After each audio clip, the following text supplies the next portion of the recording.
আজকের এই দাঙ্গা বিধ্বস্ত সময় যেখানে মানুষের মধ্যে প্রত্যেকদিন নানান ধরনের ঝামেলা, নানান মানুষ যেখানে বড় হচ্ছে, সেখানে শক্তি চট্টোপাধ্যায়ের এই লেখাটা আমার খুব প্রাসঙ্গিক।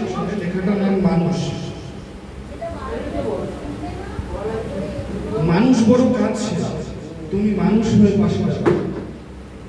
মানুষই হাত পাচ্ছে, তুমি পাখির মতো পাশে দাঁড়াও। মানুষ বড় একলা, তুমি তাহার পাশে এসে দাঁড়াও। তোমাকে সেই সকাল থেকে তোমার মতো মনে পড়ছে, সন্ধ্যে হলে মনে পড়ছে, রাতের বেলা মনে পড়ছে।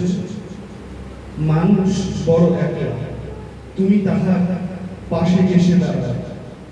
এসে দাঁড়াও, ভেসে দাঁড়াও এবং ভালোবেসে দাঁড়াও। মানুষ বড় কাছে, তুমি মানুষ হয়ে পাশে দাঁড়াও। আমরা সবাই সকলের পাশে এসে দাঁড়াতে পারি। শক্তি চট্টোপাধ্যায়ের এই কবিতা